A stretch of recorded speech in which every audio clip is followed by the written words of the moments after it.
Rotina, nosso videocast do United Health Group Brasil. Eu sou Mariana Riscala, sou uma mulher branca, de olhos castanhos e cabelos castanhos encaracolados e longos. Estou vestindo uma blusa rosa e hoje a gente está aqui no Innovation Center. No programa de hoje nós vamos falar sobre o Outubro Rosa, que é um mês de conscientização para a prevenção do câncer de mama e também para atenção ao cuidado da saúde da mulher como um todo. E hoje eu estou aqui com a Mariana Monteiro, que ela é oncologista, coordenadora do grupo de mamas do Américas Oncologia e coordenadora médica de pesquisa em oncologia do Instituto Américas. Seja bem-vinda, doutora. Obrigada, eu sou Mariana, então sou uma mulher branca, de cabelos castanhos, olhos castanhos, eu estou vestindo rosa também, em homenagem ao Outubro Rosa, e muito obrigada pelo convite, é um prazer. Obrigada a você. E também estamos aqui com a nossa convidada, Vanessa Lopes, que é coordenadora de gestão de contratos e operações de fornecedores de TI e Telecom aqui do HG. E a Vanessa veio compartilhar um pouquinho da sua história com a gente. Seja bem-vinda, Vanessa. Obrigada. Olá, sou Vanessa Lopes, uma mulher branca, cabelos curtos, castanhos, olhos castanhos. Hoje estou vestindo uma camisa rosa e é um prazer compartilhar minha experiência aí com vocês. Legal. Doutora, a gente sabe, né, que os diversos tipos de câncer, quando eles descobertos no início, né, a chance do tratamento, o êxito no tratamento é muito grande. O de câncer de mama não é diferente, né? Quando a gente tem aí o diagnóstico precoce, que é o que a gente tanto reforça, a chance de curação de até 95%, né? As campanhas do câncer de mama, elas falam bastante, né, tem bastante foco no nosso autoexame, né? Não necessariamente o autoexame ele exclui os outros exames, mas é mais para chamar uma atenção de quando a gente, digamos, quando a gente conhece o nosso corpo, né, a gente sabe quando alguma coisa está diferente, né? A própria Vanessa, né, Vanessa descobriu o câncer no autoexame, foi isso, né? Foi isso. Quando a gente conhece o nosso corpo, né, a gente sabe que alguma coisa está errada e eu não sei esse sentido. Eu senti o nódulo e pedi para o meu esposo, né, para ver se não era coisa da minha cabeça e procurei um especialista e, assim, a sorte que ele deu importância, né, para aquilo, não descartou porque era uma coisa pequena, um nódulo totalmente diferente, era irregular do que a gente acha que é uma bolinha, né, e com os exames foi se confirmando, né, mas cada diagnóstico que pegava, né, suspeita, até vir o diagnóstico, mas a importância de realmente quando eu senti na minha mama, se eu não conhecesse o meu corpo, aquilo passaria batido, né? E talvez o tratamento já seria diferente quando eu fosse fazer meus exames de rotina. O autoexame, o se cuidar não é só o autoexame, né? São os nossos exames, né, de rotina, a visita no ginecologista, né, outros médicos que a gente tem. Qual a importância, assim, doutora, quais exames que as mulheres têm que fazer, né, com que frequência, quais são os tipos de exame para a gente falar, estamos em dia com o nosso cuidado, com a nossa saúde? A gente ressalta a importância desse Outubro Rosa, a gente sabe claramente que no Brasil a aderência a esses exames neste mês é maior do que nos outros meses, então, mas é importante que a gente destaque isso o ano inteiro. O principal exame para a mulher, para a detecção do câncer de mama, a prevenção e detecção precoce é a mamografia, já amplamente difundida, né? Ela deve ser feita anualmente a partir de 40 anos, de acordo com as recomendações de todas as sociedades de mastologia brasileiras. É claro que existe uma faixa etária em que isso é mais frequente, a gente consegue detectar mais casos, que é entre 50 e 69 anos, que é a recomendação do Ministério da Saúde. Mas como é muito frequente, até 15 a 20% das mulheres de 40 a 49 anos têm câncer de mama, e aqui a gente tem um exemplo da importância da gente fazer essa detecção precoce, então a mamografia é o principal exame. A gente sabe que quando a mulher faz uma mamografia a partir dos 40 anos, todos os anos, a gente diminui o risco de morte por câncer de mama na população, então esse é o principal exame. Sobre a ultrassonografia, ela pode ser feita? Sem dúvidas, ela pode ser feita. Ela não é aquele típico exame de rastreamento, mas você deve sempre discutir com o seu médico, seu ginecologista, seu mastologista, se houver indicação, isso vai ser solicitado. E a gente não pode deixar de ressaltar o exame de Papa Nicolau, um exame preventivo ginecológico, que é um exame essencial para a descoberta precoce de um tumor muito grave, mais raro do que o câncer de mama mais grave, que é o tumor de colo uterino, também muito importante. Então, anualmente, consulta com o médico, ginecologista é essencial. E acho que não é uma regra, mas é até importante destacar, né? Hoje eu tenho 39 anos, mas a minha mãe já teve câncer de mama 2 vezes e eu iniciei o meu acompanhamento, né, e esses exames, inclusive da mamografia desde os 31. Então, acho que isso também é, né, legal falar, depende muito de pessoa para pessoa, de caso para caso, né, existe a recomendação, mas óbvio que, né, tem que sempre ter aí a importância do acompanhamento, né, de ter Sem dúvida, assim, a partir dos 21 anos, pelo menos, né, mulher em vida sexual ativa já precisa ter uma consulta anual com o ginecologista. E é através dessa conversa que a gente detecta as histórias, os fatores de risco.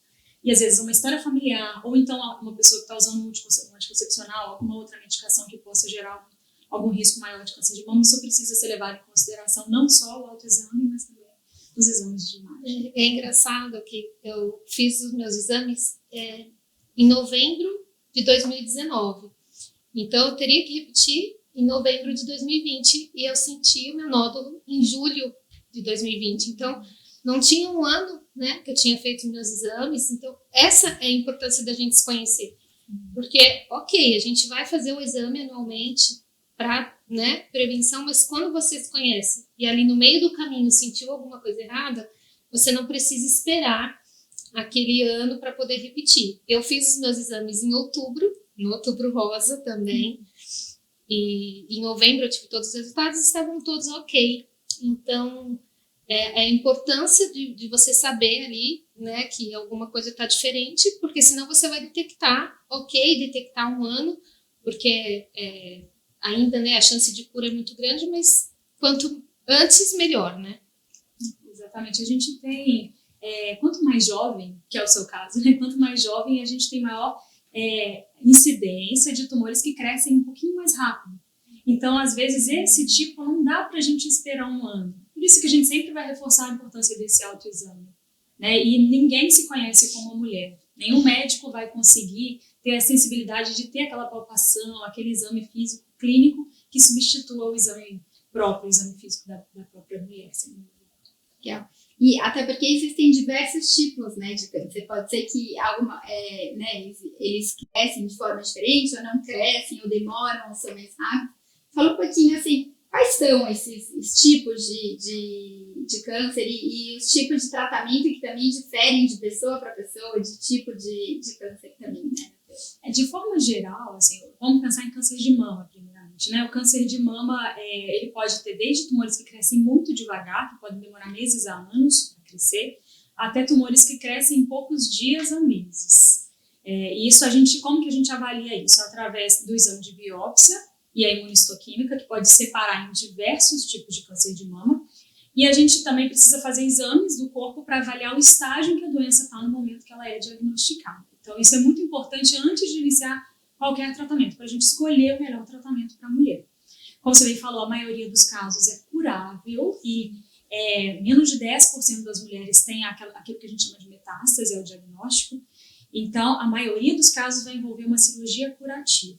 E o que a gente tem de tratamento complementar para uma cirurgia hoje são quimioterapia, radioterapia e muitas vezes comprimidos de químio, comprimido de terapia-alvo, imunoterapia. Então, a gente tem uma série de tratamentos novos que ajudam a cirurgia no sentido de evitar uma recidiva e aumentar as chances de cura. Então, cada paciente tem o seu tratamento próprio. Então, eu preciso de todos esses exames para poder detectar qual a melhor opção. E outros tipos de tumores que acontecem em mulheres também, como câncer de colo de útero, é um tratamento completamente diferente. Também depende da biópsia e pode envolver rádio, quimio e cirurgia também. Mas a gente não pode esquecer que homens também não estão livres, completamente livres de câncer de mama, apesar de ser 1%, no máximo 2% dos casos. Nós temos também homens que são diagnosticados com câncer de mama e esses, em particular, precisam ter aquele rastreio familiar, precisam fazer exames genéticos por ser mais raro, mas as familiares, né, desse homem que foi diagnosticado com câncer de mama também precisam ficar bem atentas. E você falou, né, dos diversos tipos de tratamento, né? Até a Vanessa tem feito, né, acompanhou, fez aí bastante nos últimos anos, e sempre vem aquela dúvida, né? Eu devo continuar a trabalhar, eu devo parar, eu preciso... Qual a importância, né, desse apoio da gestão, do nosso chefe quando a gente vive esse momento, né? Como que foi para você, Vanessa? Quando eu descobri o câncer, assim, nos primeiros exames, indicava que não seria necessária uma quimioterapia. Então, eu me preparei ali para uma cirurgia e uma radioterapia que a gente sempre vê que os sintomas, né, são menores. E correu exatamente como planejado. Mas do exame da cirurgia, ali veio um nódulo ali e foi necessária a quimioterapia. Então, foi aí que minha ficha caiu, porque quantas sessões, né? E assim, a médica, quando veio dar a notícia, então eu estava numa cama de um pós-operatório, esperando só ali saber quando eu começaria uma radioterapia, e ela entrou na sala e falou: não veio o resultado que a gente esperava. Isso já te causa assim, nossa, né? Foi muito pior. Mas eu tive a sorte, assim, de ser encaminhada no mesmo dia para minha oncologista clínica. Ela já pediu um exame complementar aí da cirurgia para decidir o tratamento e decidiu a minha quimioterapia. Fiz 6 sessões e fazia 2 meses que eu estava com a minha gestora. Ela também era nova na empresa e para mim foi bem confortável. Ela me deixou à vontade. Eu escolhi não parar de trabalhar, mas isso é de cada pessoa, né? Cada tratamento, enfim, não me afastei. Consegui também, eu programava a quimioterapia sempre de sexta-feira, porque aí no final de semana eu me recuperava, e na semana, na segunda ali, você tá com o corpo voltando, mas dava para seguir. E eu tive uma compreensão e assim, isso foi essencial. O apoio da minha gestão, o apoio do meu esposo e a minha rede de apoio, né? A minha filha tinha acabado de fazer 3 anos quando eu descobri a quimioterapia. Nós estávamos na pandemia, né? Em pandemia, então assim, eu estava em casa com uma filha de 3 anos, ia começar um tratamento de uma quimioterapia onde eu teria que ir para o hospital várias vezes ali, sem vacina, né? Então você estava ali correndo o risco de tratar um câncer, mas morrer por Covid. Então foi totalmente desesperador, assim, esse momento. E a minha gestora sempre deixava à vontade, né? Olha, o dia que você não estiver bem, né? Se você quiser, reposa, não tem problema. Se você quiser se afastar também, fique à vontade. Mas assim, eu acho que eu decidi porque a cabeça da gente também trabalhando, né? Está em outro momento. Porque aí é uma preocupação a mais quando você se afasta. Como a empresa vai ver? Eu vou entrar na caixa, né? Quanto tempo eu vou demorar para receber? Então tem todo esse emocional, financeiro. Então, quando você consegue ali que essa parte não te atrapalha, o foco mesmo fica no tratamento. Né? E acho que é bem importante isso, né, doutora? Entender como médico, né, o que não é necessário que você pare, que você repouse, né? Tem caso a caso, né? Como que... Eu acho que isso é bem interessante, né, que você colocou. Para mim é o principal dilema hoje, no momento em que a gente está indicando um tratamento, porque para nós é simples saber qual é a indicação do tratamento, mas quando a gente se depara com esse contexto, isso não é uma decisão médica, isso é uma questão compartilhada com o paciente, com o familiar e até com o gestor. Então, é muito variável. Primeiro, depende do tipo de trabalho que a mulher tem. Se for um trabalho que vai gerar muito desgaste, talvez não seja uma boa ela continuar trabalhando.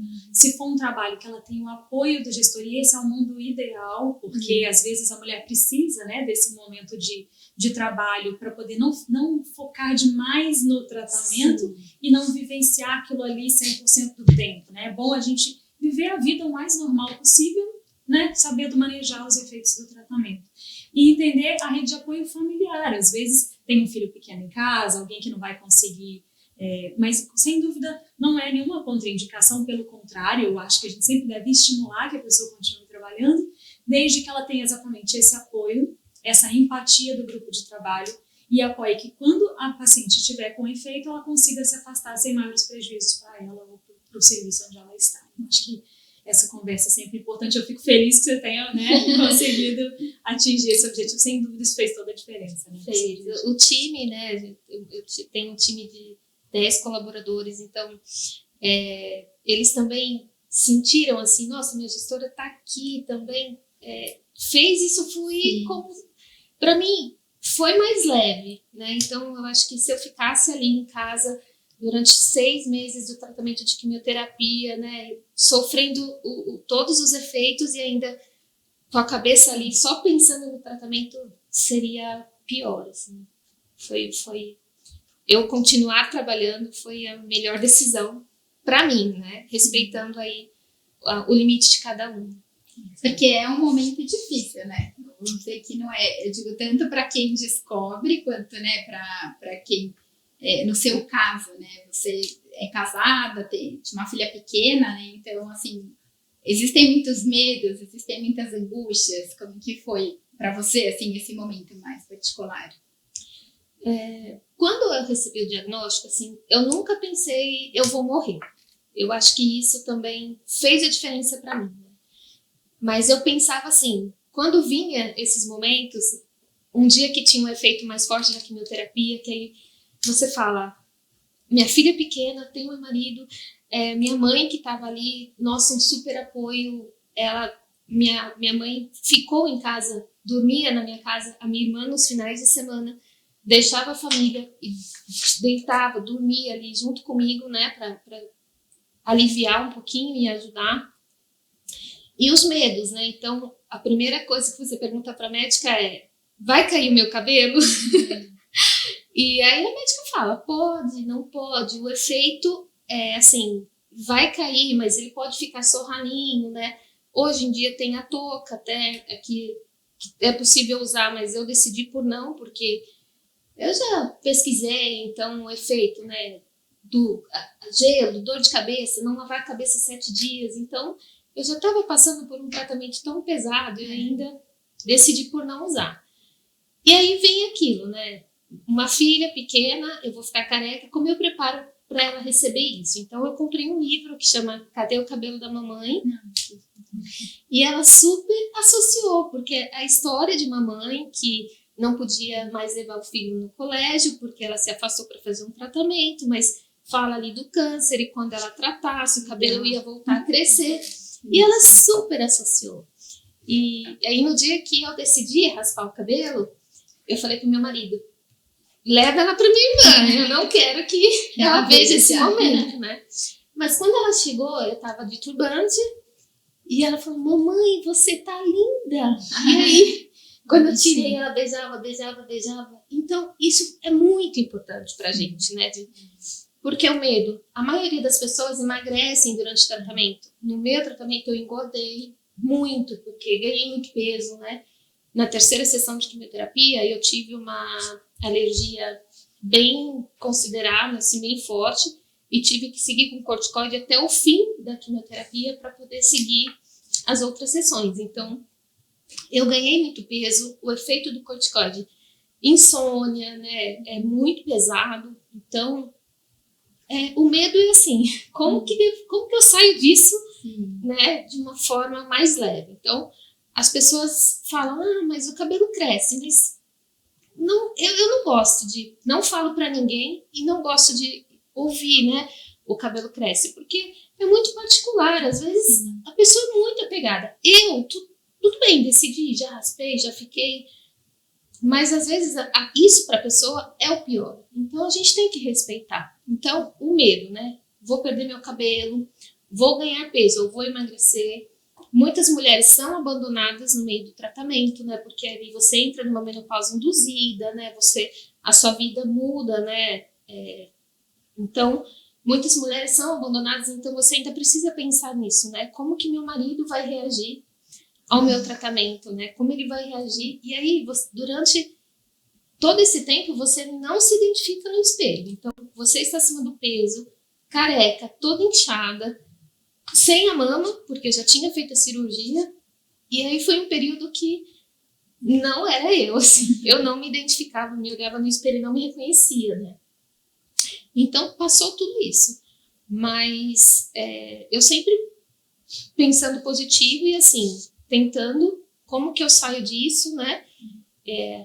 Tive uma forte dor também de estômago e achei, inclusive, que eu estava infartando, que era uma dor, era um refluxo. Eu liguei para minha médica, doutora, eu estou infartando. Ela falou, não, é efeito também da quimioterapia, né? Então esse é o medo do desconhecido. Porque quando a gente assiste filme, né? aqueles enjoos, vômitos, as pessoas magras, pálidas, você já imagina que você vai ficar dessa forma. E se você não viver um dia e pensando como eu vou ficar, eu vivi um dia de cada vez. De cada vez.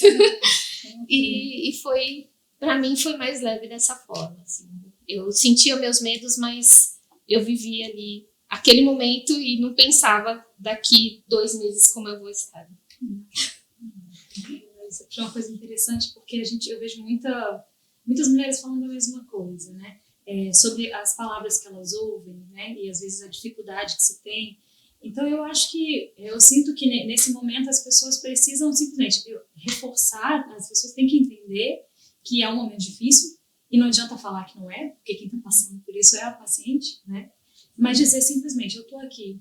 Às vezes as pessoas não sabem o que dizer, né? Só dizer assim, eu tô aqui, qualquer coisa que você precisar. Exato, é a melhor palavra. Assim, a gente lê muito, né, que quando uma pessoa morre, né, as pessoas, perdeu a guerra. Não perdi nenhuma guerra, né? Então, assim, a gente precisa evitar esse tipo de comentário, né? Não diminuir a dor do outro. Então, seu cabelo cresce. Não, mas a dor é minha, né? Você não precisa ficar reforçando isso, né? Mas você emagrece, mas ninguém sabe a dificuldade que você tem depois de um tratamento. Não é perder peso igual qualquer pessoa perde, né? Então, a gente precisa respeitar e evitar comentários e de se colocar à disposição. Então, estou aqui se você precisar, né? Como você tá, me liga, meu telefone, mas evitar esse tipo de comentário que tentando te colocar para cima, mas que na verdade, no fundo, não é a intenção, mas acaba, você tá ali no momento que essa palavra não vai, né, mudar, mas assim, é bem importante você saber o que falar para uma pessoa que está no momento desse. A gente até falando aqui, né, que o que eu falo, né, a gente, na edição anterior, a gente falou sobre o Setembro Amarelo e a gente justamente reforçou isso, que até a Natália, a nossa especialista que veio, ela falou, a gente tem mania de querer dar a solução para a pessoa, né, prescrever uma solução para a pessoa, e não necessariamente é o que ela precisa, né. Você viveu do seu lado, né, como ter a doença, eu vivi a minha mãe, então, assim, qual suporte, como ser uma rede de apoio, né, nesse momento. Então, eu não podia, infelizmente eu trabalhava, eu não conseguia ir em todas as sessões com ela, até a gente se emociona, eu tô bastante emocionada com isso, é legal. Mas, assim, eu não conseguia ir em todas as sessões com ela, mas eu me colocava, mãe, eu estou aqui, vai ficar tudo bem, eu tô com dor, não tá com dor, então é importante isso, né, o que eu e minha irmã, a gente falava muito pra ela. É importante você entender os seus sentimentos. Você não tem que fingir que você tá forte pela gente. Porque minha mãe tinha muita essa mania de querer tá. Eu fui na última rádio, ela não fez químio, ela teve 2 vezes já, né? E as 2 vezes ela fez a cirurgia e fez a radioterapia. E pra gente, como óbvio, né? Você fala, minha mãe, ou qualquer que seja a nossa, o que vai acontecer? Eu também nunca tive essa sensação de que ela iria morrer. Ela nunca teve, a gente sempre teve muita fé. E no tratamento, né? Hoje existem, como a doutora Mariana comentou, existem muitas formas de tratamento, muitas, né? Hoje a medicina já está muito avançada, então eu acho que é um pouco diferente de como era tratado, né? Antigamente até, né, era meio que o nome que nós pode falar, não era assim, o câncer, não pode falar dessa doença. E hoje, graças a Deus, já tem, né, toda essa força que a gente tem, né, esse suporte que a gente pode buscar de diversas formas, né? É o que você comentou, eu consigo, não quero fazer exercício, eu não posso, eu não consigo, ou eu vou cozinhar, ou eu vou ver filme, eu vou descansar, eu vou continuar trabalhando. Então, é importante que nós também, como rede de apoio, possamos realmente dar esse suporte, né, para que a pessoa faça essa escolha, né, e não a gente escolher por ela, ou o médico, ou, né, a própria pessoa conseguir escolher, né, o que ela quer, sentir o que ela quer. E você falou, não menosprezar, o cabelo pode ser nada para alguém, mas pode ser tudo para outro alguém. Ou a minha vaidade vai no chão, e né, a mulher é vaidosa, né? Então geralmente, naturalmente, ela é vaidosa. Só acho que é muito importante isso, né? A doutora que vive, né, bastante esse mundo, né? E eu achei interessante você falar assim, a sua angústia em relação à sua mãe, e ela fala a angústia em relação à filha. Então fica aquela rede de silêncio, e às vezes o que a paciente precisa fazer é se permitir, né? Saber que tá todo mundo vivenciando, todo mundo quer falar, todo mundo quer ajudar, as pessoas não sabem muito bem como, mas tem que se abrir, tem que permitir ser você e abrir o seu coração e mostrar tudo aquilo que você está passando, e eu tenho certeza que todo mundo vai dar um jeito de dar um suporte. Você vê, você já esperava essa resposta dessa? Provavelmente não. Provavelmente não esperava, mas as pessoas às vezes surpreendem. Surpreendem. É curioso o que você falou, Mari, de como o tratamento avançou, né? Eu voltei lá na minha primeira consulta para a quimioterapia. A mãe do meu esposo faleceu de câncer de mama. E ela teve há 20 anos atrás, né? E aí as perguntas eram todas direcionadas, né? Mas para o tratamento que ela fez há 20 anos atrás, o tipo de câncer também era totalmente diferente. Então, ali eu consegui entender e a médica falou, você quer mesmo? Porque como é a chance? Como é a chance? E tem um cálculo que ela faz pela idade, enfim. Você quer mesmo saber? Não se apega a isso, porque assim, você lê essa questão de sobrevida, né? A questão da cura que só vem depois de 5 anos, então nesse período de remissão, tudo ali é muito sofrido. Eu faço hormonioterapia, então os efeitos, né, que você passa ali durante esse período, então é muito curioso, né, como isso avançou e como você compara, né, um tratamento no outro e assim, essa rede de apoio, essa abraçar, né, a pessoa e deixar à vontade para ela sentir, para ela viver o sentimento é o mais importante. Viver aquele momento, né? Não dá para passar, tá vivendo aquilo, né? Então, infelizmente, a gente não consegue pular isso só para uma parte boa. Tentar tirar o aprendizado de todo esse período de tratamento, por que isso está acontecendo, né? Tentar entender, eu brinco que eu sou muito poliana, então eu sou muito mais otimista. Eu sempre vou tentar ver o lado bom daquela situação, né? Óbvio, às vezes não tem nenhum, mas eu vou me respeitar, né? Me acolher os nossos sentimentos. Eu acho que é muito importante, né? Nesse momento. E ter a rede de apoio, né? Sem dúvida nenhuma, faz toda a diferença. E às vezes só ficar quietinho, fica ali do lado, não precisa falar nada. Antigamente eram cirurgias enormes, mutiladoras. Hoje você já faz uma cirurgia que muitas vezes ficam melhores do que eram antes. Antigamente a quimioterapia era mais agressiva, hoje a gente tem exames que às vezes a gente pode direcionar para alguns pacientes que podem não precisar fazer. Hoje a gente já tem, por exemplo, tecnologias novas que aumentam a chance de cura, então às vezes aquele númerozinho lá já não vale para essa nova tecnologia, então é importante individualizar e saber o momento que você está. O momento é hoje, então vamos esquecer o passado e vamos pensar no hoje. E no futuro, né? Porque a gente tem que pensar no futuro. Com certeza. A gente até fala, né, que o câncer de mama, assim como diversas doenças, eles têm muito... são associados a causas externas, né? E hábitos saudáveis, é óbvio, a gente sempre vai repetir isso, porque é uma verdade, né? Quais são essas causas externas que podem, sim, contribuir para que tenha o aparecimento dessas doenças, né? De câncer, e quais são esses hábitos saudáveis que a gente tem que... A gente sabe que às vezes não é fácil, mas que a gente tem que ter. Isso é importante tanto para quem nunca teve o diagnóstico, quanto para quem já teve, né? Porque todos nós estamos suscetíveis, né? Então, quando a gente fala na questão hormonal, né? Principais tipos de câncer de mama estão relacionados aos hormônios femininos. Então, mulheres que usaram anticoncepcional por muito tempo, ou pós-menopausa, quando usa terapia de reposição hormonal, isso é um fator de risco. Primeiro, não vale a gente atribuir ao hormônio a causa do câncer de mama. Lembrar que é tudo fator de risco, vai aumentando, um somando ao outro, tá? Em mulheres que nunca engravidaram ou que tiveram a primeira gestação depois dos 30 anos, quando tem uma primeira menstruação muito cedo ou a menopausa muito tardia, ela fica muito tempo exposta àqueles hormônios femininos, então isso também aumenta o risco. Então esses são os principais fatores hormonais. Em relação a dietas, que as pessoas falam muito de dieta com hormônio, comida X ou isso a gente não tem nenhuma certeza de que possa estar relacionado. Agora, outros fatores muito importantes para câncer de mama, a gente sabe que o hormônio é produzido na gordura corporal da mulher.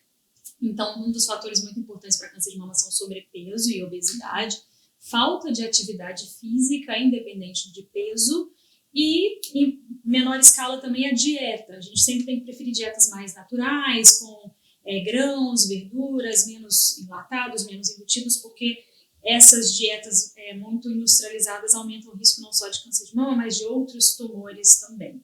Então, isso é um ponto importante. Quanto a bebidas alcoólicas, também parece que existe algum fator de risco maior quando você tem uma ingesta excessiva de bebida alcoólica. Cigarro, a gente ainda não tem muita certeza para câncer de mama, ele está mais relacionado a outros tipos de tumores. Mas é claro que faz parte do pacote de hábitos saudáveis, né?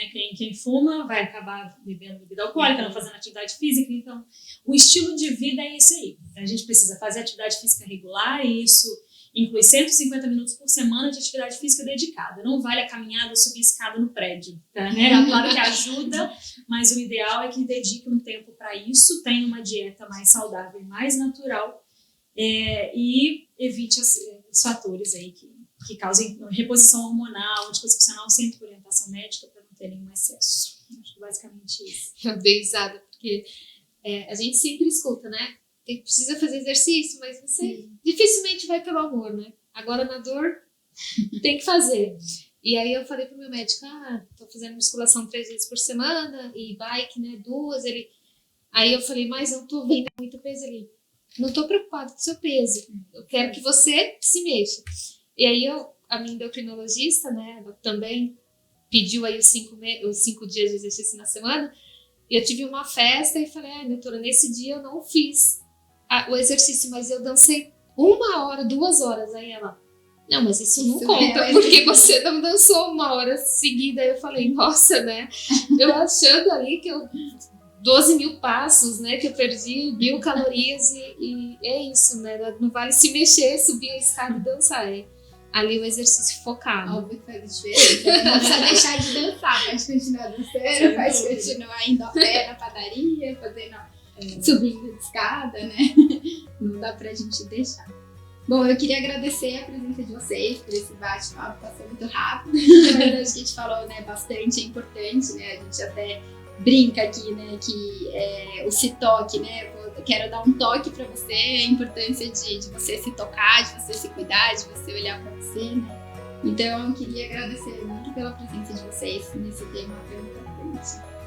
Você agradecer. E eu quero lembrar que olhar pra você é se cuidar. E se você me permite uma brincadeira aqui, vai o meu toque, se cuide, faça seus exames, vá às suas consultas de rotina e cuide de você e da sua saúde, porque é muito importante. A gente se vê na próxima edição. Até lá!